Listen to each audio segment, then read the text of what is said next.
अस्सलाम वालेकुम। आज हम देखेंगे कॉची सीक्वेंसेस, इसकी हम डेफिनेशन देखेंगे, उसके बाद एग्जांपल देखेंगे और इससे रिलेटेड थ्योरम्स देखेंगे कुछ।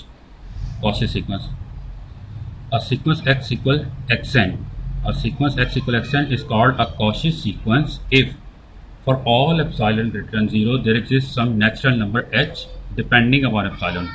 There exists some natural number h depending upon epsilon such that absolute of xm minus xn is less than epsilon. Absolute of xm minus xn is less than epsilon, where m and n are natural numbers greater than or equals to h. m and n are natural numbers greater than or equals to h. तो क्या कह रहे हैं कि हम epsilon कोई सा भी चूज़ करें, एप्सिलॉन हम कोई सा भी चूज़ करें पॉजिटिव नंबर, चाहे वो बहुत स्मॉल हो यानी कि अगर 0.01 हो या बहुत लार्ज हो यानी कि 1000 चूज़ कर लें, 121 चूज़ कर लें, कुछ भी चूज़ कर लें और उसके कॉरिस्पॉन्डिंग हमें कोई ना कोई नेचुरल नंबर h मिल रहा है कहीं पे, जैसे कि यहाँ पे हमें मिल रहा है h, कोई ना कोई हमें h नेचुरल नंबर मिल रहा है कि h से आगे जितने भी नेचुरल नंबर्स हैं इंक्लूडिंग h जितने भी हैं उनमें से हम कोई से दो चूज़ कर लें नेचुरल नंबर, जैसे कि एक हम चूज़ कर लेते हैं m यहाँ पे और एक चूज़ कर लेते हैं n यहाँ पे। हमने दो नेचुरल नंबर चूज़ किए और इन दोनों नेचुरल नंबर के कॉरिस्पॉन्डिंग सीक्वेंस की टर्म्स होंगी xm और xn। ये जो दो टर्म्स आएंगी हमारे पास सीक्वेंस की, इनका जो एब्सोल्यूट डिफरेंस है जो ये लिखा हुआ है, इनका एब्सोल्यूट डिफरेंस ये लेस देन एप्सिलॉन होगा, ये लेस देन एप्सिलॉन होगा। अगर ऐसी कंडीशन है यानी कि हमें हमेशा ऐसा कोई h मिल रहा है हर एप्सिलॉन के लिए, तो फिर हम कहेंगे कि ये सीक्वेंस एक कॉची सीक्वेंस है, ये सीक्वेंस एक कॉची सीक्वेंस है। इसके हम एग्जाम्पल देखते हैं। Consider sequence 1/n। ये सीक्वेंस क्या है? 1, 1/2, 1/3, 1/4 एंड सो ऑन। ये सीक्वेंस है हमारा, ये हमें शो करना है कि ये एक कॉची सीक्वेंस है। And for epsilon greater than 0 हमने कोई आर्बिट्रेरी एप्सिलॉन लिया, यानी कोई पर्टिकुलर एप्सिलॉन नहीं है, यहाँ पे एप्सिलॉन कुछ भी हो सकता है, 0.7 हो सकता है, 34 हो सकता है, कुछ भी हम ले रहे हैं। Epsilon greater than 0, choose h greater than 2/एप्सिलॉन। h हमारे पास कोई नेचुरल नंबर जो कि हमने 2/एप्सिलॉन से ग्रेटर लेना है, जो h हमारा हमेशा कोई ना कोई 2/एप्सिलॉन से ग्रेटर एग्जिस्ट करता होगा। ये आर्किमिडियन प्रॉपर्टी के जरिए, ये बार बार पहले भी हम देख चुके हैं आर्किमिडियन प्रॉपर्टी। आर्किमिडियन प्रॉपर्टी क्या थी कि हर रियल नंबर से ग्रेटर एक नेचुरल नंबर मौजूद होता है, हर रियल नंबर से ग्रेटर एक नेचुरल नंबर मौजूद होता है। तो एप्सिलॉन यहाँ पे क्या है? ये एक रियल नंबर है। 2/एप्सिलॉन ये भी एक रियल नंबर है, तो इस रियल नंबर से ग्रेटर कोई ना कोई h मौजूद होगा, तो हमने वो h चूज कर लेना है। इसकी एग्जांपल देखें, ये जो हमने एप्सिलॉन चूज किया था, ये फर्ज करें कि हमने एप्सिलॉन लिया है 0.2, एप्सिलॉन हमने 0.2 लिया है, तो ये 2/एप्सिलॉन क्या होगा? ये होगा 2/एप्सिलॉन यानी कि 0.2, तो ये आ जाएगा 10 आ जाएगा। तो h हमने क्या चूज करना है? h हमने चूज करना है 10 से ग्रेटर कोई सा भी नेचुरल नंबर, 10 से ग्रेटर कोई सा भी नेचुरल नंबर, जैसे कि हमने यहाँ पे लिखा है। So we can take h equal 16, h को हम 16 भी ले सकते हैं, h को हम 11 भी ले सकते हैं, h को हम 42 भी ले सकते हैं, कुछ भी ले सकते हैं। तो इस एप्सिलॉन के ऊपर डिपेंड करता हुआ हमने h चूज कर लिया है, ठीक है। अब देखें, अगर हम इस h से ग्रेटर कोई m और n चूज करें, जैसे हमने 60 लिए h को, तो 16 से आगे कोई से दो नेचुरल नंबर ले लें, 16 भी ले सकते हैं, जैसे m को हम ले लें 16 और n को हम ले लें 21, ठीक है। m को ले लें 16 और n को ले लें 17, ये कर सकते हैं हम। कोई से भी नेचुरल नंबर दो हमने चूज करने हैं जो कि 16 या 16 से आगे हों, वो हमने चूज कर लिए। उसके बाद देखिए, इस इनइक्वालिटी का रेसिप्रोकल ले लें, रेसिप्रोकल लेंगे तो ये बन जाएगा 1/m, ये बन जाएगा 1/n, ये बन जाएगा 1/h। और रेसिप्रोकल लेने से क्या होता है कि इनइक्वालिटी की डायरेक्शन रिवर्स हो जाती है, तो ये डायरेक्शन इसकी रिवर्स होगी। और 1/h लेस देन है एप्सिलॉन/2 से, ये हमें कहाँ से पता चल रहा है? यहाँ से पता चल रहा है। इस इनइक्वालिटी का रेसिप्रोकल ले लें तो ये चीज़ आ जाएगी 1/h इज लेस देन एप्सिलॉन/2, ठीक है। अब यहाँ से हम ये लिख सकते हैं कि 1/m इज लेस देन एप्सिलॉन/2, इसी तरह 1/n इज लेस देन एप्सिलॉन/2, वो हमने यहाँ पे लिख दिया, ठीक है। हमने क्या किया? ये 1/h है, इसको दरमियान में से हमने हटा दिया। अब देखें, absolute of xm minus xn equal, xm क्या है? mh टर्म सीक्वेंस की mh टर्म, तो ये है हमारे पास सीक्वेंस। इसकी mh टर्म क्या आएगी? जहाँ पे n है वहाँ पे m पुट कर दें तो याद है 1/m। इस तरह इसकी nh टर्म क्या आएगी? 1/n, ये हमने ले लिया। ट्राइंगुलर इनइक्वालिटी यूज करके हमारे पास आ जाएगा less than equals to absolute of 1/m plus 1/ absolute of 1/n, ये आ जाएगा। ये ट्राइंगुलर इनइक्वालिटी आमतौर पर हम भी लिखते हैं absolute of a plus b is less than equals to absolute of a plus absolute of b, ये लिखे जाते हैं। ये ट्राइंगुलर इनइक्वालिटी है। इस प्लस की जगह पे अगर माइनस लिखा हो तब भी यही आएगा रिजल्ट, तब भी राइट साइड पे यही रिजल्ट आएगा। यहाँ पे माइनस लिखा हो तब भी यही रिजल्ट आएगा। ये असल में आप कह सकते हैं ट्राइंगुलर इनइक्वालिटी का सब रिजल्ट है, ट्राइंगुलर इनइक्वालिटी का सब रिजल्ट है। तो यहाँ पे देखिए माइनस साइन है, तो भी यहाँ पे ये सब प्लस साइन ही रहेगा। फिर उसके बाद हमने क्या किया, ये 1/m, ये तो एक पॉजिटिव नंबर है। पॉजिटिव क्यों है? क्योंकि m नेचुरल नंबर है, नेचुरल नंबर का रेसिप्रोकल लें तो पॉजिटिव आएगा, तो उसका एब्सोल्यूट ले तो पॉजिटिव आएगा। तो एब्सोल्यूट ले या ना ले कोई फर्क नहीं पड़ता, तो हमने एब्सोल्यूट को हटा दिया। इसी तरह 1/n पॉजिटिव नंबर है, तो हमने एब्सोल्यूट को हटा दिया, कोई फर्क नहीं पड़ता। अब 1/m है, इसकी जगह पे हमने रिप्लेस कर दिया एप्सिलॉन/2, और 1/n है, इसकी जगह पे भी रिप्लेस कर दिया एप्सिलॉन/2।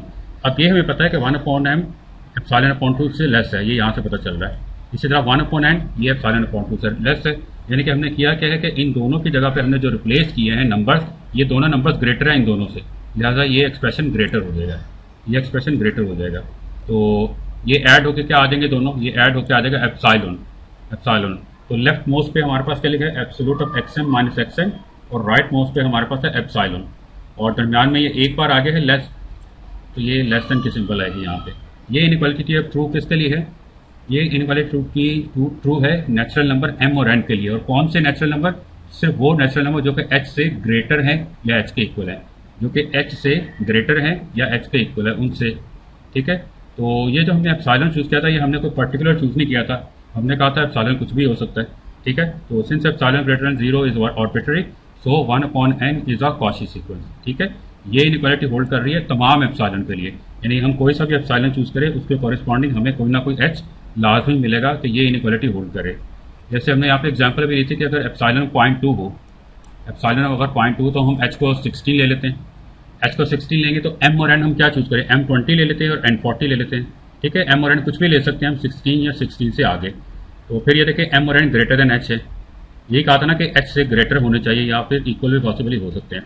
अब देखिए absolute of xm minus xn, इसका मतलब क्या है, xm का मतलब x20 माइनस xn का मतलब x40, x20 क्या आएगा 1/20, x40 1/40, इनका एब्सोल्यूट डिफरेंस ले सॉल्व करें तो ये हमारे पास लेस देन 0.2 आएगा, यानी कि लेस देन एप्सिलॉन आ जाएगा, ये लेस देन एप्सिलॉन आएगा। तो हमने तो m और n चूज किए हैं 20 और 40, आप 20 और 40 के अलावा कुछ और भी चूज कर ले तब भी रिजल्ट यही आएगा। और ये हमारा जो h है ये डिपेंड कर रहा होता है एप्सिलॉन पे, एप्सिलॉन पे चेंज होने से h भी चेंज हो जाएगा। जैसे फर्ज करें कि हम यहाँ पे एप्सिलॉन को 0.1 ले लें, एप्सिलॉन को हम 0.1 ले लें तो ये तो 2/एप्सिलॉन है, यानी कि ये आ जाएगा 2/0.1, तो ये आ जाएगा 20। अब हमने जो h यूज करना है वो 20 से ग्रेटर करना है, यानी कि अब हम h को 16 चूज नहीं कर सकते, h को 16 चूज नहीं कर सकते बल्कि 20 से ग्रेटर होना चाहिए। h को हम ले सकते हैं 21 या फिर 29, ठीक है। तो एप्सिलॉन को चेंज होने से h चेंज हो गया है, इसीलिए हमने जब इसकी डेफिनेशन लिखी थी तो वहां पे हमने क्या लिखा था, there exist some h depending upon epsilon. For example लिखते हैं the sequence 1 + -1 whole to the power n is not a Cauchy sequence. हमें ये शो करना है कि ये कॉची सीक्वेंस नहीं है, लेकिन पहले हम सपोज कर लेते हैं कि ये कॉची सीक्वेंस है, तो फिर हम इसको कॉन्ट्राडिक्शन की तरह प्रूव करेंगे। हमने सपोज कर लिया कि ये कॉची सीक्वेंस है। अब अगर कॉची सीक्वेंस है इसका मतलब है कि हर एक एप्सिलॉन ग्रेटर देन 0 के लिए कोई ना कोई नेचुरल नंबर h एग्जिस्ट करता होगा कि ये कंडीशन, ये इनइक्वालिटी होल्ड करे। Absolute of xm minus xn is less than epsilon for all m and n greater than equal to h, सबके लिए ये इनइक्वालिटी होल्ड करनी चाहिए, ठीक है। अब xm का मतलब mth टर्म, यानी कि n की जगह पे m पुट कर दें तो ये आ गया, और xn का मतलब nth टर्म, तो यहाँ पे हमने n पुट कर दिया, n की जगह पे n ही रहेगा।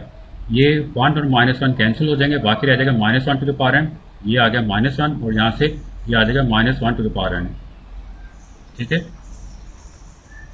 अब ये इनइक्वालिटी होल्ड किसके लिए करनी चाहिए, तमाम एप्सिलॉन के लिए ग्रेटर देन 0 हो, तमाम एप्सिलॉन के लिए इन पर्टिकुलर अगर हम ये ले लें एप्सिलॉन नॉट इक्वल टू ले लें तो इसके लिए भी होल्ड करेगी। तो हमने यहाँ पे लिख दिया now this last inequality should hold for all epsilon greater than 0, in particular take epsilon not equals to, ठीक है। एप्सिलॉन नॉट को एक तो हमने 2 ले लिया, दूसरा हम ये कह रहे हैं and this inequality should also hold for all m and n greater than equals to h, तमाम नेचुरल नंबर के लिए होल्ड करनी चाहिए जो कि h से ग्रेटर है या h के इक्वल है। ये फर्ज करें कि h हमारा आया था 7, ये हमारा h है 7, तो इससे आगे जितने भी नेचुरल नंबर हैं इंक्लूडिंग 7 उन सब के लिए इनइक्वालिटी होल्ड करेगी। जैसे अगर आगे कहीं पे लिखा हुआ है 10 तो 10 के लिए भी होल्ड करेगी, यानी कि n को हम चाहें तो 10 भी ले सकते हैं, उसके लिए भी इनइक्वालिटी होल्ड करनी चाहिए, उसके लिए भी होल्ड करनी चाहिए। तो हमने यहाँ पे कह दिया in particular if n greater than equals to h is even, n अगर इवन है, ठीक है, तो फिर m को क्या ले रहे हैं, m को हम ले लेते हैं n+1, यानी n अगर 10 है तो m को ले लेते हैं 11, m को 11 ले लेते हैं, तो फिर m डेफिनेटली ऑड होगा। ठीक है, एक m equal n plus one, जो ग्रेटर देन h होगा डेफिनेटली। ठीक है, अब देखिए यहाँ पे वैल्यू जरा पुट कर देते हैं हम। ये हमारे पास इनइक्वालिटी m की जगह पे आ जाएगा n प्लस वन, और n की जगह पे n ही रहेगा, और एप्सिलॉन नॉट की जगह पे हमने 2 पुट कर दिया। अब देखिए n प्लस वन ऑड है, -1 की पावर लेंगे ऑड तो क्या आएगा, -1 ही रहेगा। अब ये n इवन है, -1 की पावर इवन लें, ठीक है, तो +1 आ जाएगा, और ये माइनस अपनी जगह पे रहेगा, -1 -1 -2, उसका एब्सोल्यूट लेंगे तो +2, तो ये हमारे पास आ जाए 2 लेस देन 2, जो कि पॉसिबल नहीं है, विच इज़ नॉट पॉसिबल। ठीक है, ये कॉन्ट्राडिक्शन आ गई। इसका मतलब क्या है कि हमारी जो सपोजिशन थी वो गलत है। हमने सपोज क्या किया था कि ये कॉची सीक्वेंस है, तो हमारे पास रिजल्ट क्या आ गया कि ये कॉची सीक्वेंस नहीं है, हमारी सपोजिशन गलत थी।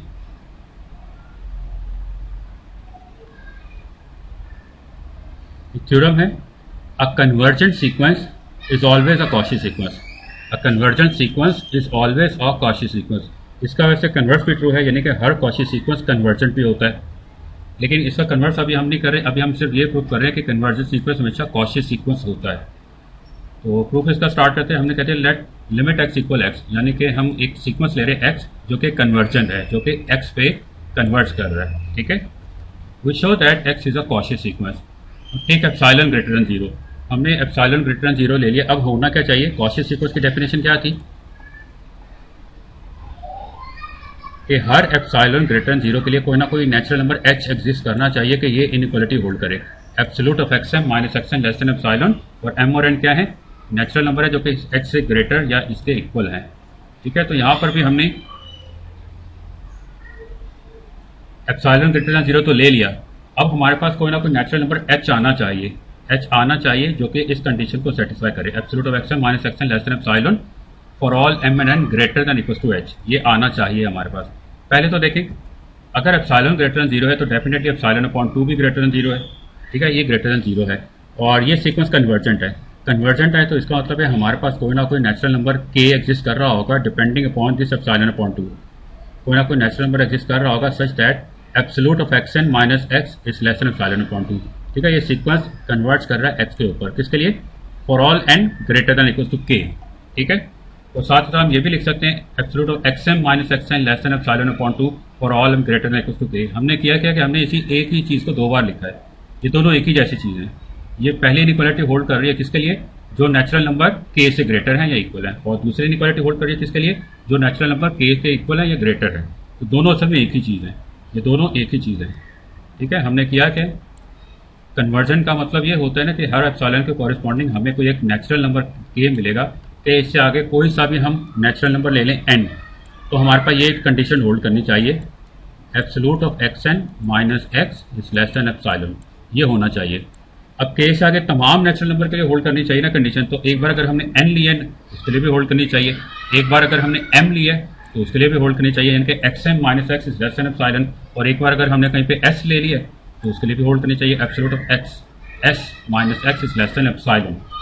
ठीक है, सबके लिए कंडीशन होल्ड करनी चाहिए। यहाँ पे हमने एप्सिलॉन नहीं बल्कि एप्सिलॉन अपॉन 2 लिया हुआ है, इससे फर्क नहीं पड़ता कि एप्सिलॉन अपॉन 2 लिखा हुआ है, एप्सिलॉन स्क्वायर लिखा हुआ है, स्क्वायर रूट ऑफ एप्सिलॉन लिखा हुआ है, बस होना ही चाहिए कि ये नंबर होना चाहिए ग्रेटर देन 0, ये रियल नंबर होना चाहिए ग्रेटर देन 0। ठीक है, इस चीज को हम यहाँ पे अब रोक लेते हैं। अब हम कहते हैं कि जो हमने h लेना है, ठीक है, इसके लिए कॉची सीक्वेंस के लिए, कॉची सीक्वेंस के लिए जो हमने h चूज करना है, हम क्या करते हैं कि जो हमें यहाँ पे k मिला हुआ है हम उसी को h ले लेते हैं। जैसे k अगर हमें यहाँ पे कन्वर्जन सीक्वेंस के लिए मिला होता है 9, तो हमने कॉची सीक्वेंस के लिए जो h लेना है उसको भी हम 9 ही ले लेते हैं, उससे भी हम 9 ही ले लेते हैं। अब देखें absolute of xm minus xn, ये चीज हम लेकर चल रहे हैं, ये चीज लेकर चल रहे हैं। यहाँ पे हमने क्या किया, हमने x को सब्ट्रैक्ट किया है और x को हमने ऐड किया है, सब्ट्रैक्ट भी किया है और ऐड भी किया है। इसके बाद हमने यूज किया है ट्राइंगुलर इनइक्वालिटी, ये जैसे हमारा a है और ये b है, तो ये है absolute of a plus B, ये आ जाएगा less than equal to absolute of a plus absolute of b। ये हमने ट्राइंगुलर इनइक्वालिटी यूज की है। अगले स्टेप में क्या किया, ये दोनों चीजें तो सेम है, ये दोनों चीजें सेम है। यहाँ पर हमने क्या किया, इस इनइक्वालिटी के अंदर -1 से मल्टीप्लाई कर दिया। हम कर सकते हैं एब्सोल्यूट के अंदर, जैसे अगर लिखा हो एब्सोल्यूट ऑफ 3, इसको हम ये भी तो लिख सकते हैं एब्सोल्यूट ऑफ -3, दोनों का मतलब एक ही है, दोनों क्या आएंगे, दोनों 3 ही आएंगे। तो इनइक्वालिटी के अंदर -1 से मल्टीप्लाई कर सकते हैं। तो यहाँ पर हमने -1 से मल्टीप्लाई किया तो ये आ गया xn माइनस x। इसकी जगह पे हमने रिप्लेस कर दिया एप्सिलॉन अपॉन 2, इसकी जगह पे भी रिप्लेस कर दिया एप्सिलॉन अपॉन 2। अब ये क्वांटिटी और ये क्वांटिटी ये दोनों लेस हैं एप्सिलॉन अपॉन 2 से, ठीक है। तो ये फिर रिलेशन बन जाएगा एप्सिलॉन अपॉन 2, ये आ जाएगा लेस देन का रिलेशन आ जाएगा। ये दोनों ऐड होंगे तो एप्सिलॉन आ जाएगा। अब लेफ्ट मोस्ट पे ये लिखा हुआ है absolute of X N minus X, ये लिखा है राइट मोस्ट पे लिखा हुआ है एप्सिलॉन, और ये दरमियान में रिलेशनशिप एक बार अगर ये आ गया लेस देन तो यही लिखा जाएगा लेस देन। और ये इनइक्वालिटी होल्ड किसके लिए कर रही है? ये कर रही है नेचुरल नंबर एम और एन के लिए। और ये एम और एन क्या थे? एम और एन क्या थे? एम और एन थे greater than equal to K, greater than equal to K थे, तो इसका मतलब greater than equal to H है, क्योंकि ये दोनों इक्वल हैं, ठीक है। तो हमने यहाँ पे लिख दिया for all M N greater than equal to H, ठीक है। तो ये जो हमने एक एप्सिलॉन शुरू में चूज किया था उसके कॉरेस्पॉन्डिंग हमें एक एच मिल गया है, एक एच हमें मिल गया है कि उस एच से ग्रेटर या इक्वल नेचुरल नंबर लें एम और एन, उसके लिए ये इनइक्वालिटी होल्ड करेगी, ठीक है। तो हमने कह दिया since epsilon greater than 0 is arbitrary so x is a Cauchy sequence, x is a Cauchy sequence. तो हमने भी क्या रिजल्ट प्रूव किया है कि a convergent sequence is always a Cauchy sequence. इसकी एक एग्जांपल हम देख चुके हैं अभी।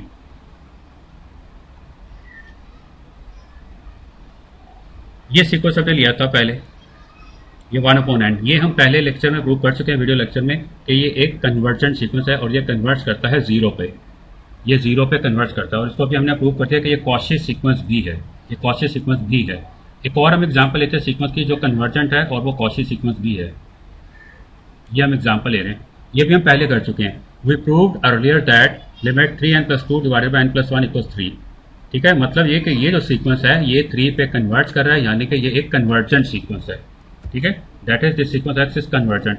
अब हमें ये शो करना है कि ये एक कॉची सीक्वेंस भी है, ये कॉची सीक्वेंस भी है, ठीक है। उसके लिए हमने क्या किया, टेक एप्सिलॉन ग्रेटर देन 0, हमने एप्सिलॉन ग्रेटर देन 0 ले लिया। अब इस पर डिपेंड करता हुआ हमारे पास तो एक नेचुरल नंबर h आना चाहिए जो कि इस कंडीशन को सेटिस्फाई करे, इस कंडीशन को सेटिस्फाई करे, हमारे पास h आना चाहिए।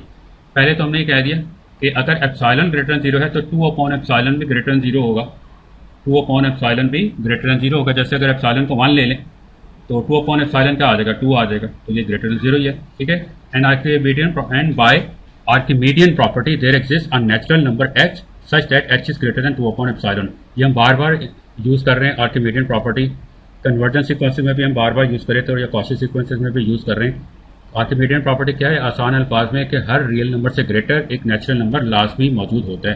तो ये एक अगर रियल नंबर है तो इससे ग्रेटर नेचुरल नंबर मौजूद होगा कोई ना कोई, ठीक है। तो ये हमने इससे ग्रेटर कोई ना कोई नेचुरल नंबर ले लिया। जैसे फर्ज करें कि यहाँ पे अगर एप्सिलॉन 0.1 है, एप्सिलॉन अगर 0.1 है तो 2/एप्सिलॉन क्या होगा, 2/एप्सिलॉन का मतलब 2 डिवाइडेड बाय 0.1, तो ये आ जाएगा 20। तो फिर h हमने क्या लेना है, 20 या 20 से ग्रेटर, कुछ भी लेना है हमने, 20 से ग्रेटर ही इनफैक्ट लेना है हमें, 21 या फिर इससे ग्रेटर कोई सा भी नेचुरल नंबर है उसमें हमने h चूज कर लेना है। तो पहले तो देखिए इसका अगर रेसिप्रोकल ले लें तो ये आ जाएगा 1/h is less than epsilon upon 2, ठीक है। रेसिप्रोकल लेंगे तो इनइक्वालिटी रिवर्स हो जाएगी। Now for m and n greater than equals to h, h से ग्रेटर हमने ले लिया m और n। जैसे अभी बता रहे थे कि h को अगर फर्ज करें कि हम h21 हमारे पास आ गया है, ठीक है, h हमारा 21 आ गया, तो 21 से आगे हमने कोई नेचुरल नंबर ले लिया। जैसे कि m को हम ले लेते हैं 27 और n को हम ले लेते हैं 30, तो m और n हमने लेने कोई h से ग्रेटर। अब इसका जरा रेसिप्रोकल लें 1/m एंड 1/n, ये आ जाएगा less than equals to 1/h, inequality की डायरेक्शन चेंज हो जाएगी।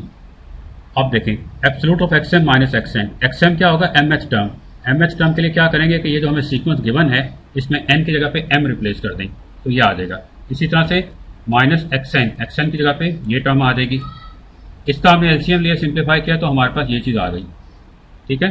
अब देखिए इसको हम लिख सकते हैं इस तरह के, हमने इसका न्यूमरेटर ब्रेक कर लिया, m divided by m+1 into n+1 minus n divided by m+1 n+1, इसका एलसीएम लेंगे तो फिर यही चीज़ बन जाएगी। फिर हमने ट्रायंगुलर इनइक्वालिटी यूज कर ली जो भी हमने ऊपर यूज की थी, ये हमारी फुल टर्म a है और ये हमारी फुल टर्म b है। Absolute of a minus b is less than equals to absolute of a plus absolute of b, ये हमने यूज कर ली। अब देखें इस टर्म में और इस टर्म में देखें फर्क क्या है, न्यूमरेटर सेम है, न्यूमरेटर सेम है, ये डिनोमिनेटर हमने कम कर दिया है, डिनोमिनेटर हमने पहले से कम कर दिया है। ये जो डिनोमिनेटर है इसके अंदर mn मौजूद होगा, mn मौजूद होगा, mn के अलावा और भी इसके अंदर मौजूद होंगे नेचुरल नंबर, जिसके इसके अंदर आएगा +m+n+1, ठीक है। तो वो जो टर्म है +n+m+1 वो हमने हटा दिए, वो टर्म हमने हटा दी, इसका मतलब न्यूमरेटर पहले से कम हो गया। अगर न्यूमरेटर कम हो गया तो इसका मतलब है कि ओवरऑल टर्म बढ़ गई है, ओवरऑल टर्म बढ़ गई है। इसी तरह से हमने यहाँ पे भी किया कि इस पूरे में से सिर्फ हमने एम एन लिखा रहने दिए, बाकी सारी की सारी टर्म हमने हटा दी है, तो ये ओवरऑल टर्म हमारी इंक्रीज हो गई। जैसे अगर फर्ज करें, अगर हमारे पास एम है 1, एम अगर 1 है और एन हमारे पास 2 है, तो ये बन जाएगा 1 + 1 2, और एन की जगह पे क्या आ जाएगा 2, 2 + 1 3, तो ये नंबर आ रहा है। इसकी जगह पे हमने क्या नंबर रिप्लेस किया, 1/mn। m तो हमारा 1 है, m ये 1 आ जाएगा और n हमारे पास 2 आ जाएगा, तो ये बन रहा है 1/2, ये है 1/6, तो ये 1/2 ग्रेटर है। तो न्यूमरेटर को स्मॉल करेंगे तो टर्म हमारी ओवरऑल ग्रेटर हो जाएगी, टर्म हमारी ओवरऑल ग्रेटर हो जाएगी। फिर ये m और ये m कैंसिल हो गए, बाकी बचा 1/n बचा, और ये हम एब्सोल्यूट हटा सकते हैं, एब्सोल्यूट हम हटा सकते हैं क्योंकि ये सारे अंदर नेचुरल नंबर ही है, तो इनका प्रोडक्ट क्वेश्चन पॉजिटिव ही रहेगा। इसी तरह यहाँ पे n और n कैंसिल हो गए तो 1/m रह जाएगा, और यहाँ से भी हम एब्सोल्यूट हटा देते हैं। इसके बाद देखें, ये 1/n ये है less than equal to h, ये हमें यहाँ से पता चल रहा है। इसी तरह 1/m ये भी है less than equal to h, तो हमने इनकी जगह पे रिप्लेस कर दिया 1/h, तो ये हमारे पास रिलेशन आ जाएगा लेस देन इक्वल, और 1/h है लेस देन ε/2, ये हमें यहाँ से पता चल रहा है, ये 1/h इज लेस देन ε/2। तो इस 1/h की जगह पे भी हमने रिप्लेस कर दिया, इस 1/h की जगह पे भी हमने रिप्लेस कर दिया, तो हमारे पास रिलेशन ये आ जाएगा लेस देन का, और इन दोनों को जब ऐड करेंगे तो आ जाएगा एप्सिलॉन। अब लेफ्ट मोस्ट पे हमारे पास लिखा है absolute of xm minus xn, यह आ गया लेस देन एप्सिलॉन, ये आ जाएगा। लेस देन क्यों है, क्योंकि ये रिलेशन हमारे पास आ गया ना एक बार, वैसे यहाँ भी आ चुका है, एक बार भी लेस देन का आ जाएगा तो लेस देन ही लिखा जाएगा। और ये इनइक्वालिटी ट्रू किसके लिए, mn के लिए, और mn हमने क्या चूज किए थे, m और n हमने चूज किए थे greater than equal to h, तो हमने यहाँ पे ये लिख देंगे mn greater than equal to h, ठीक है। तो हमने एक एप्सिलॉन चूज किया था, उसके कॉरेस्पॉन्डिंग हमें h मिल गया है, ऐसा कि h से ग्रेटर कोई mn ले तो ये इनइक्वालिटी होल्ड करेगी। Since epsilon greater than 0 is arbitrary, so x is a Cauchy sequence. x is a Cauchy sequence. इसको थोड़ा सा न्यूमेरिकली भी करके देख लेते हैं। ये डेस्मोस वेबसाइट है, यहाँ पे मैं सीक्वेंस लिख रहा हूँ इसकी nth term x of n, ये मैं कैपिटल X लिख देता हूँ, यहाँ पे स्मॉल लिख लें, कैपिटल लिख लें, कुछ भी लिख लें। x of n equal 3n + 1 divided by 3n + 1 ही था, 3n + 2 divided by n + 1 divided by n + 1, यहाँ पे 2 था, ये हमारे पास आ गया। ये ग्राफ है, लेकिन ये ग्राफ उस सूरत में है जब देखिए इसकी डोमेन रियल नंबर है, जबकि हम सिर्फ नेचुरल नंबर ले रहे हैं, सिर्फ नेचुरल नंबर ले रहे हैं हम। अगर वैसे इसका ग्राफ पे आप देखना चाहें कि नेचुरल नंबर के लिए इसका प्लॉट कैसा बनेगा, तो आप यहाँ पे क्लिक करें, यहाँ पे ये टेबल आ जाएगा, टेबल की, तो यहाँ पे आप नेचुरल नंबर पुट कर सकते हैं 1, फिर ले लें 3, उसके बाद ले लें 4, उसके बाद ले लें 5, तो ये डॉट यहाँ पे देखिए हाईलाइट होते चले जा रहे हैं, ये डॉट्स यहाँ पे हाईलाइट होते चले जा रहे हैं, तो ये हमारे पास ये जो डॉट्स हैं ये प्लॉट है इसका, सिर्फ ये डॉट्स इसका प्लॉट है। इसी तरह अगर हम ले लें यहाँ पे 10, ठीक है, तो ये हमारे पास और आगे वैल्यू आ जाएगी, ये आ गई वैल्यू। तो ये आप देख रहे हैं कि ये वैल्यू कंटिन्यूसली इंक्रीज हो रही है, लेकिन आहिस्ता आहिस्ता कम इंक्रीज होती चली जा रही है, तो ये आहिस्ता आहिस्ता कन्वर्ट कर रही है 3 पे। ये देखें यहाँ पे, अगर मैं कर्सर लेके आ रहा हूँ तो यहाँ पे वैल्यू हाईलाइट होगी, ये जब हमने x को 10 लिया है तो हमारे पास फंक्शन की वैल्यू क्या आ रही है, 2.99 आ रही है। और ज़्यादा बड़ी वैल्यू ले लें, जैसे अगर हम 1000 ले लें, अब ये बहुत कहीं आगे जाके प्लॉट बना होगा, उसको देखना फिलहाल जरा मुश्किल है। ये वैल्यू देखिए क्या आ रही है 2.999, तो ये 3 की तरफ कन्वर्ट करा। यही हमने पहले प्रूव किया था कि इस सीक्वेंस की लिमिट 3 है, इस सीक्वेंस की लिमिट 3 है।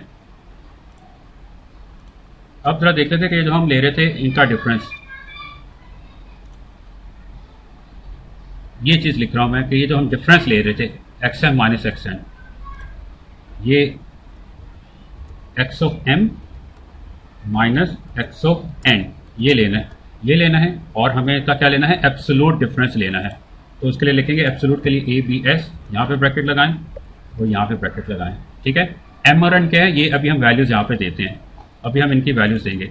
यहाँ पर हमने क्या कहा था कि एप्सिलॉन कोई सा भी चूज करें, एप्सिलॉन कोई सा भी चूज करें, तो h हमने कैसा लेना है, ग्रेटर देन 2/एप्सिलॉन होना चाहिए। जैसे फर्स्ट करें कि हम यहाँ पे ले लेते हैं एप्सिलॉन को 0.1, एप्सिलॉन को हम 0.1 ले लेते हैं, तो 2/एप्सिलॉन क्या होगा, 2/एप्सिलॉन का मतलब 2/0.1, ये हमारे पास आ जाएगा 20, तो h को फिर हमने क्या लेना है 20 से ग्रेटर, हमने कहा था h ग्रेटर देन लेना है 2 अपॉन एप्सिलॉन से, ठीक है। तो क्या ले 20 से ग्रेटर, जो चाहे ले सकते हैं, हम 25 ले लेते हैं, h को हम ले लेते हैं 25, h को हम 25 ले लेते हैं, ठीक है। और ये जो हमने m और n चूज करने हैं, ये m और n अब हमें चूज करने हैं h से ग्रेटर या h के इक्वल। जैसे कि अगर हम m को ले लें 26 और n को ले लें 27, अब देखें यहाँ पे जरा, m को हम ले लेते हैं 26 और n को क्या ले लें 29 ले लेते हैं, तो इनका जो एब्सोल्यूट डिफरेंस है ये देखिए, ये आ रहा है 0.003, यानी कि ये लेस देन एप्सिलॉन है। एप्सिलॉन क्या था 0.1, एप्सिलॉन 0.1 था। तो इनकी वैल्यूज अगर चेंज कर लें तब भी यही रहेगा। इसको हम ले लेते हैं 39 ले लेते हैं, तो अब देखें डिफरेंस क्या है 0.01, तो ये अभी भी एप्सिलॉन से यानी कि 0.1 से लेस है। इसको भी चेंज कर लेते हैं फिर से, इसको मैं ले लेता हूँ 109, तो डिफरेंस देख लें, इनका एब्सोल्यूट डिफरेंस एप्सिलॉन से लेस है अभी भी। तो इन दोनों, ये जो दोनों वैल्यूज ले रहे हैं xm और xn, इनके दरमियान में अगर गैप बहुत ज़्यादा हो तब भी ये जो डिफरेंस है एप्सिलॉन डिफरेंस, ये 0.1 से यानी एप्सिलॉन से लेस ही आएगा। जैसे कि ये देखें, इसको मैं ले लेता हूँ 10,000 ले लिया हमने, तो ये देख लें डिफरेंस इसका अभी भी एप्सिलॉन से कम ही है, 0.1 से कम ही है। तो आप कुछ भी वैल्यूज इनकी लेते चले जाएं और ज़्यादा दूर कर लें तो अभी भी डिफरेंस देख लें इतना एप्सिलॉन से कम है, और ले लें और ले लें, और जितनी बड़ी भी वैल्यूज लेते चले जाएंगे, जितना भी इन दोनों को एक दूसरे से दूर करते जाएंगे, इनका जो एब्सोल्यूट डिफरेंस है एप्सिलॉन से कम ही रहेगा। तो एप्सिलॉन को अगर चेंज कर लें तो हमारा h भी चेंज हो जाएगा, ठीक है। जैसे फर्ज करें कि मैं यहाँ पे एप्सिलॉन को अब ले रहा हूँ, इस बार एप्सिलॉन को मैं 0.1 नहीं ले रहा, बल्कि एप्सिलॉन को ले रहा हूँ यहाँ पे 0.001 ले रहा हूँ। अब देखते हैं कि क्या हम h को 25 चूज कर सकते हैं। जैसे पहले हमने एप्सिलॉन को 0.1 लिया था, तो हमने कहा था h 25 ले लेते हैं। अब देखते हैं कि एप्सिलॉन 0.001 के लिए h को 25 ले सकते हैं, थोड़ा चेक करके देखते हैं। अब हमें 25 से आगे कोई से दो नंबर लेने, तो इसके लिए ये इनइक्वालिटी होल्ड करनी चाहिए। तो 25 से आगे मैं कौन से नंबर ले लूँ, एक मैं ले लेता हूँ 26 और एक 25 भी ले सकते हैं, ठीक है। तो मैं 25 भी ले लेता हूँ। अब इनका जो एप्सिलॉन डिफरेंस एब्सोल्यूट डिफरेंस आ रहा है वो है 0.0014, जो कि इससे ज़्यादा है। होना तो चाहिए था एप्सिलॉन से लेस आता, लेकिन इससे ज़्यादा आ रहा है, इससे ज़्यादा आ रहा है। इसका मतलब क्या है कि जो हमने एप्सिलॉन अब चूज किया है उसके लिए हम h ये नहीं ले सकते, 25 नहीं ले सकते। h हमें क्या लेना है, h हमें क्या लेना है, यहाँ पे हमने कहा था कि हमने h लेना है 2 अपॉन एप्सिलॉन से ग्रेटर। तो पहले देखें 2 अपॉन एप्सिलॉन क्या आएगा, 2 अपॉन एप्सिलॉन 0.001, तो ये हमारे पास आ जाएगा 2000, ये हमारे पास 2000 आ जाएगा, ठीक है। तो यानी कि h को हमें क्या चूज करना है, 2000 से आगे कोई नंबर लेना है। जैसे कि हम 2001 ले लेते हैं, h को हम ले लेते हैं 2001, तो m और n 2001 से आगे होने चाहिए। तो m और n को 2001 से मैं आगे ले रहा हूँ। जैसे 2001, एक तो ये 2001 ही ले सकते हैं, दूसरा हम ले लेते हैं 2002। अब देखें, अब इनका जो एब्सोल्यूट डिफरेंस है ये देखें, ये 10⁻⁻7 लिखा हुआ है। तो ये अब जो एब्सोल्यूट डिफरेंस है ये एप्सिलॉन से लेस यानी कि 0.001 से लेस आ गया है। इनके अलावा नेचुरल नंबर आप चेंज करते तब भी यही रहेगा। जैसे अगर मैं यहाँ पे नेचुरल नंबर चेंज कर रहा हूँ, अभी भी ये डिफरेंस देख लें, एब्सोल्यूट डिफरेंस 0.001 से लेस ही है। तो अब आप नेचुरल नंबर चेंज करते रहें, बस 2001 से आगे लेना है आपने, 2001 या इससे आगे लेना है, तो एब्सोल्यूट डिफरेंस आप देख लें इससे कम ही रहेगा। तो लिहाजा इसीलिए हमने लिखा था, जब हमने कॉची सीक्वेंस को डिफाइन किया था, ये हमने जब डिफाइन किया था, हमने कहा था for all epsilon greater than 0 there exist some natural number h depending upon epsilon. Epsilon पे डिपेंड करता हुआ होगा, जैसे जैसे एप्सिलॉन चेंज होगा h भी चेंज हो जाएगा। तो अभी तक हमने क्या देखा है, पहले तो हमने कॉची सीक्वेंस की डेफिनेशन देखी थी, फिर हमने इसके एक एग्जांपल की थी कि ये कॉची सीक्वेंस है। उसके बाद हमने क्या किया था, हमने ये एक एग्जांपल लिखी थी और हमने ये कहा था कि ये कॉची सीक्वेंस नहीं है, ये हमने प्रूव किया था। उसके बाद हमने क्या देखा था, फिर हमने देखा था कि हर एक कन्वर्जन सीक्वेंस एक कॉची सीक्वेंस भी होता है। रियल वैल्यू सीक्वेंसेस के लिए अभी आपको मैंने बताया था कि इसका कन्वर्स भी ट्रू है, कि यानी कि कॉची सीक्वेंस कन्वर्जन सीक्वेंस होता है हमेशा, लेकिन उसको हम यहाँ पे अभी प्रूव नहीं कर रहे। इसके बाद फिर हमने इसकी एक और एग्जांपल देखी थी कि एक कन्वर्जन सीक्वेंस है वो कॉची सीक्वेंस है। अभी आखिरी काम हमने यही किया है। एक और चीज अभी हमें ये करनी है, a Cauchy sequence of real numbers is bounded.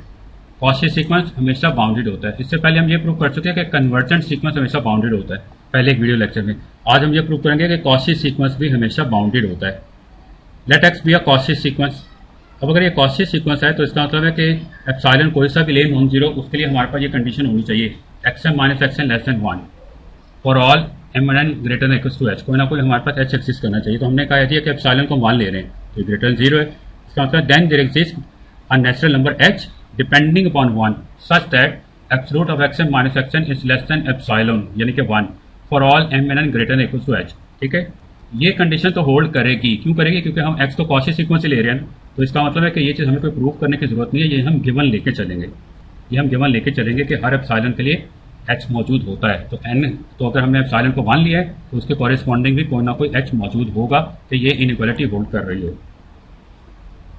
Take N equal H.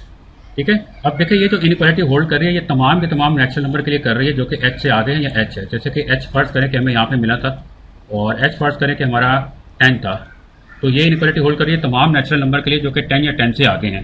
ठीक है, जैसे एम हम यहाँ पे ले लें, एन यहाँ पे ले लें, कहीं पे भी ले सकते हैं। इन पर्टिकुलर हमने इसी को एन ले लिया। ठीक है, इसी को एन ले लिया तो हम बिल्कुल ले सकते हैं। हमने यहाँ पे लिख दिया टेक एन इक्वल एच। तो फिर ये इनइक्वालिटी क्या आ जाएगी? इस एन की जगह पे आ जाएगा एच। तो लिखा गया absolute of x M minus X H is less than 1। अब क्या लिखा जाएगा? For all M greater than equals to H. ठीक है, अब पहले तो हम लिखा था फॉर ऑल एम एन, अब एन नहीं लिखना हमें। ठीक है, क्योंकि एन की जगह पे हमने एच रिप्लेस कर दिया तो सिर्फ यहाँ पे लिखा जाएगा for all M greater than equals to H. ठीक है, and by triangular inequality absolute of x M minus absolute of x H is less than equals to absolute of x M minus absolute of x h. ये triangular inequality की ये वाली form भी हम पहले कर चुके हैं। Absolute of A minus B is greater than equals to, पूरा लिखा नहीं जाएगा, absolute of A minus B is greater than और equals to absolute of A minus absolute of B. ये ट्रायंगुलर इनइक्वालिटी का सब रिजल्ट है। ठीक है, इसको ट्रायंगुलर इनइक्वालिटी भी कह सकते हैं क्योंकि ये ट्रायंगुलर इनइक्वालिटी ही से हमने प्रूव किया हुआ है। तो ये हमारा ए है, ये हमारा बी है, तो बन गया absolute of A minus b. ये होगा greater than equals to absolute of A minus absolute of b. ठीक है, और ये हमारे पास लेस देन 1, ये तो हमें यहाँ से पता चल रहा है ये लेस देन 1 है। ठीक है, और साथ ये चीज़ फिर हमने लिख दी for all M greater than equals to H. उसके बाद हमने क्या किया? ये चीज़ हमने बीच में से हटा दी, ये चीज़ हटा दी तो हमारे पास आ गया absolute of x M minus absolute of x h, absolute of x H is less than 1। तो ये हमने फिर लिख दिया for all M greater than equals to H. ठीक है, फिर हमने क्या किया? इस टर्म को हमने दोनों साइड पे ऐड कर दिया तो ये आ जाएगा राइट साइड पे लिखा हुआ आ जाएगा 1 plus absolute of x H, left side पे बस ये रह जाएगा एब्सोल्यूट ऑफ एक्स एम। अब ये कंडीशन, ये जो इनइक्वालिटी है ये ट्रू किसके लिए है? तमाम नेचुरल नंबर के लिए जो कि एच से ग्रेटर है या इसके इक्वल है। ठीक है, ये जैसे देखें ये अगर हमारे पास एच है और एच अगर फर्ज करें कि हमारे पास 10 है, एच हमारे पास 10 है, तो ये जो इनइक्वालिटी है, ये जो हमने लास्ट इनइक्वालिटी लिखी है ये वाली, ये ट्रू है। किसके लिए ट्रू है? तमाम नेचुरल नंबर जो कि 10 या 10 से आगे, यानी कि 10 के लिए, 11 के लिए, 12 के लिए, इसके आगे जितने नेचुरल नंबर्स आ रहे हैं सब के लिए ये इनइक्वालिटी ट्रू है। लेकिन ये जो एच से पहले नंबर्स आ रहे हैं इनके बारे में हमें नहीं पता, यानी कि x9, x4, x1 जितने भी टर्म्स हैं उनके बारे में हमें नहीं पता। इससे आगे जितने भी टर्म्स हैं, जैसे अगर फर्स्ट करें यहाँ पे हम ले लें 16, तो इसके कॉरेस्पॉन्डिंग टर्म आएगी x16। तो एब्सोल्यूट ऑफ x16 होगा less than 1 plus absolute of x, absolute of xh। ठीक है, ये जो इसके कॉरेस्पॉन्डिंग टर्म आएगी 16 के कॉरेस्पॉन्डिंग xn, x16 उसका एब्सोल्यूट लेस होगा इससे। ये तो हमें पता है तमाम नेचुरल नंबर के लिए। लेकिन इसके जो शुरू की टर्म्स आ रही है उसके बारे में हमें नहीं पता कि वो सारी की सारी टर्म इससे लेस है या नहीं। ठीक है, ये जो नंबर है, ये नंबर, ये फर्ज करें कि ये हमारा आ रहा है 5 आ रहा है, ये नंबर हमारा 5 आ रहा है, तो हम ये कह रहे हैं कि x10 या x10 से आगे जितने भी टर्म्स हैं ये सारी की सारी 5 से लेस है, ये सारी की सारी 5 से लेस है। अब इससे जो पहली टर्म है x10 से पहली टर्म, उनमें हो सकता है कि कोई टर्म 12 आ रही है, कोई टर्म आ रही है 15 आ रही है, कोई टर्म 17 आ रही है। ठीक है, इसका मतलब क्या होगा कि सीक्वेंस की तमाम टर्म इस 5 से लेस नहीं है, इस 5 से लेस, या फिर ये जो हमने टर्म लिखी है इससे लेस नहीं है। ठीक है, हमें काम करते हम करते ये कि हम इस x10 से पहले जितनी टर्म है, सिर्फ 9 टर्म्स हैं, x10 से पहले जो 9 टर्म्स हैं हम वो टर्म्स ले लेते हैं। ठीक है, और साथ ही साथ हम 5 ले लेते हैं, जितनी भी टर्म्स है वो ले लेते हैं, 5 ले लेते हैं। और इनमें से जो सबसे बड़ा नंबर है, इन सब में सबसे बड़ा जो नंबर है वो लेट्स सपोज 17 है। हमारे पास फर्ज कर लें कि x3 आ रही थी 17, सबसे बड़ी टर्म है, तो उसको हम लिख देते हैं एम, कैपिटल एम। तो ये चीज़ हमने यहाँ पे लिखी है। एम क्या है? सुप्रीमम है किसका? एब्सोल्यूट ऑफ x1, यानी सबसे बड़ी टर्म है उसका absolute, absolute of x2 up to absolute of xh minus 1, यानी हमारे केस में ये कौन सी टर्म है? x9। हमारे केस में ये टर्म कौन सी है? x9। हमने ये सारी की सारी टर्म ले ली एब्सोल्यूट के साथ, ठीक है। और साथ ही साथ हमने क्या किया? ये वाली टर्म ले ली, ये वाली टर्म जो कि हमारे केस में 5 है, ठीक है। ये हमारे केस में 5 है, ठीक है।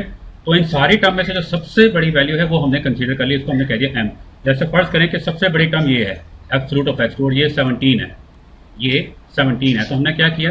m को 17 ले लिया, m को 17 ले लिया। तो अब हम ये कह सकते हैं कि सीक्वेंस की जितनी भी टर्म्स हैं सब के सब 17 से लेस हैं या इक्वल हैं, सब के सब 17 से लेस हैं या इक्वल हैं। इससे आगे की जो टर्म है ये सारी तो 5 से लेस थी, 5 से लेस थी तो ऑब्वियसली 17 से भी लेस होंगी, ठीक है। और इससे जो पहली जितनी टर्म्स हैं ये सारे टर्म्स भी 17 से लेस हैं या इक्वल हैं। तो हमने यहाँ पे लिख दिया कि absolute of xm is less than equal to m for all natural number m, ठीक है। यानी कि हर एक सीक्वेंस की हर एक टर्म का एब्सोल्यूट इस m से लेस है या इक्वल है। तो इसका मतलब है कि सीक्वेंस बाउंडेड है, सीक्वेंस बाउंडेड है। तो ये हमारा प्रूफ कंप्लीट हो गया।